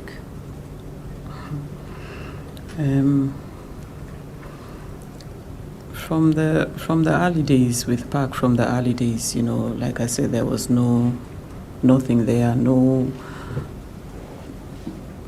information from them, no support, nothing from them. So, we had lost faith there, and we didn't feel that we were getting more information from them, or they were telling us what's going on. So we had lost faith there. And what point did you lose faith in the Crown? We had always kept an open mind, but with hearing this prosecution from the media without the Lord Advocate speaking to us, which he had promised, then we thought, where do we stand now? Looking back now, how, regardless of the decision not to prosecute, how would you have wanted to hear that information? It would have been nice for this information to come from the Lord Advocate to explain to us his reasons for not prosecuting and things like that, and then we would have had a discussion with him and carried on. And what's the long-term impact on you and your family been, hearing about this decision through the media rather than through the Crown Office? It was very hurtful to hear from the media. So we are thinking, everybody else is hearing information other than us who are really affected.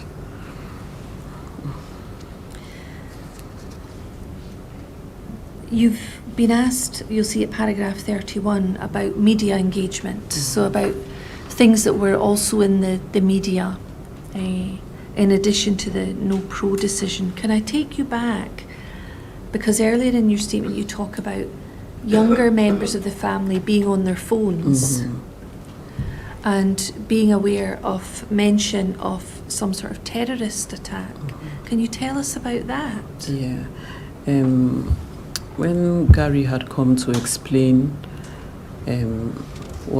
how he thought Sheku had died, then as soon as he left, one of the young girls at the time just went through her phone, and then she saw a media coverage saying that there was a terrorist attack in Kirkcaldy and the police got the person under control, and the other members of parliament were applauding the police for their good work that they've done in the town.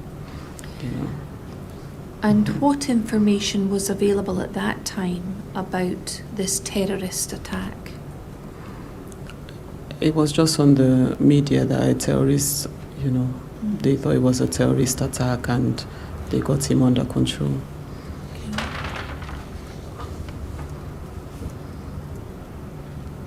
Can I ask you about paragraph 31? You've talked about every day Sheku's name and face was on the papers, and the stories were he took drugs, he had a knife, he stabbed a policewoman. There were some papers who will report things that actually happened, and there are some that will report things in a different direction to paint Sheku in a bad way, to demonise his character. We had all of that, and that was a lot of pressure and stress on us as a family. I'm interested in your perspective about the media painting Sheku in a bad way. Can you tell us a little more about how you felt about things? Well, I felt that some of the information were suggesting that Sheku was responsible for his own death, and he deserves to die, basically. And what impact did that have on you and the family? It was very hard because we knew our little brother, we know who Sheku was, we know what he's capable of doing and what he's not capable of doing. So to hear all of these things, linked to Sheku was very painful for us as a family to hear. And then at paragraph 32, you mention a man from the Police Federation who also made negative remarks. Could you tell the Chair a little about that? I think there was remarks around him taking drugs, and I can't remember the exact word in any way, but I think it was along the lines like he took drugs and is responsible for his own death, and things like that. So the police did what they had to do, just along those lines, I think. Can't remember his exact words. We'll no doubt hear more information about this, the stories in the media at a later date. I think, am I to understand that the family were concerned about some tweets from the chairman of the Scottish Police Federation? Sorry, the secretary. I'm being corrected. I made a mistake. The General Secretary of the Scottish Police Federation. In relation to your brother. Can I ask you, from the family's perspective, and it may be that there's a distinction made about personal tweets or tweets on behalf of the Scottish Police Federation. We may hear about this in the future. From the family's perspective, did it make any difference to you if the person was tweeting in a personal capacity or on behalf of the Scottish Police Federation? We know that people will have different things to say or different opinions to say about this case. So we were just trying to keep focus. We were just trying to stay strong and trying to, know the truth of how Sheku died. So yes, some of, these things were painful to hear, but we just kept going because we know who Sheku was and what Sheku is capable of doing.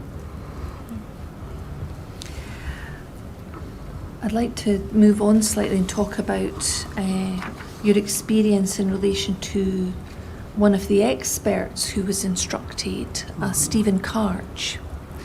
And again, we'll probably hear more evidence about this in the future, but my understanding for today's purposes is that he had spoken to the press about your brother's death. And can you remember the impact that had on the family and you in particular?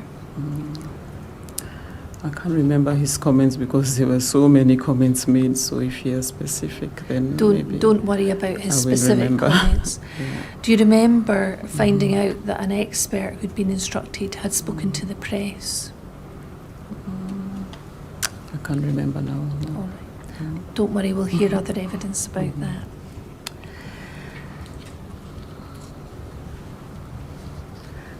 I think you say in your statement that your experiences in 2015 caused you to move away from Kirkcaldy. And I remember at the opening statement session last May, you talked about how you feel about the police and your experience of living in Scotland. How would you assess the significance of your race on your daily life in Scotland? For me, now I'm just living on a daily basis because you don't know. I don't know who has anything to say about me. I don't know who's planning anything for me. I don't know, so I'm just living from day to day and just see how life goes because with me speaking out, with me expressing my feelings, other people are taking it in a different way, other people are saying it in a different way. So I don't know, I'm just living by the day, to be fair. Other than in the obvious way, have things changed for you since the death of your brother in 2015? Things has changed a lot in my life. And I don't think my life will be the same again. It has changed for the worse. I've got to do things that I would never ever dream of doing in my entire life. Now I need to sit here, I need to, fight for justice for my brother. I need to do what I have to do for justice to prevail, for the public to know exactly how Sheku died.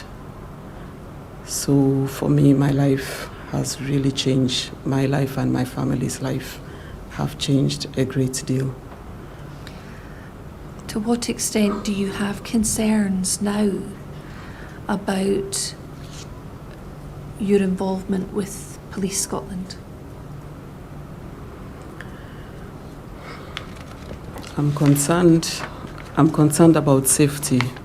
That's one thing, because I've been having hate mails sent to my emails. I've had threats through social media. So I am concerned about my safety and my family's safety as well, because my children are young. My children were born in Scotland. They grew up here. This is where they know. So I'm concerned about their welfare as well. And if we look at paragraph 29 again,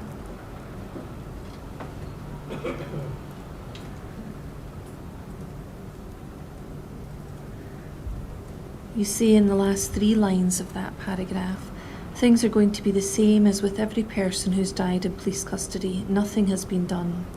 The police will always get away with it, and that's the norm, so we just live with it. Is that your feelings about the situation now? Well, when we were having all these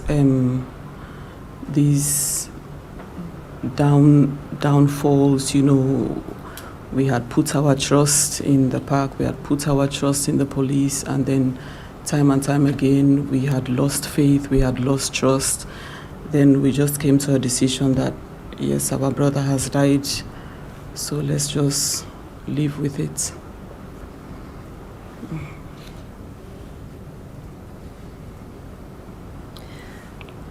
We've heard a lot of evidence in this inquiry from people who've been involved in different ways, and many of them have said race had nothing to do with it. Some of them have said, I wouldn't do anything differently. It made no difference to me that Sheku was black. What comments would you make having heard that evidence, and how you feel about the fact that Sheku was black?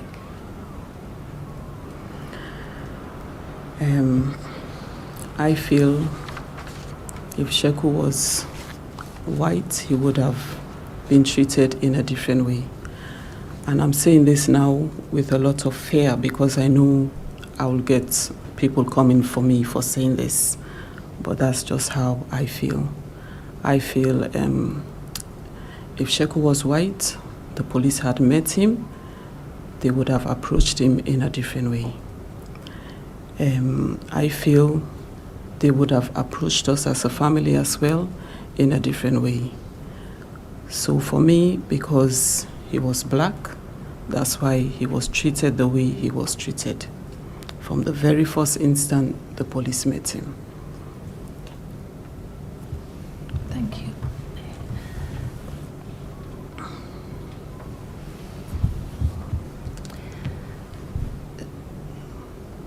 Thank you very much. I have no further questions at this time. Thank you. I'll come to Ms. Mitchell in a moment, but are there any other Rule 9 applications at this stage? Ms. Mitchell, do you have anything you wish to point?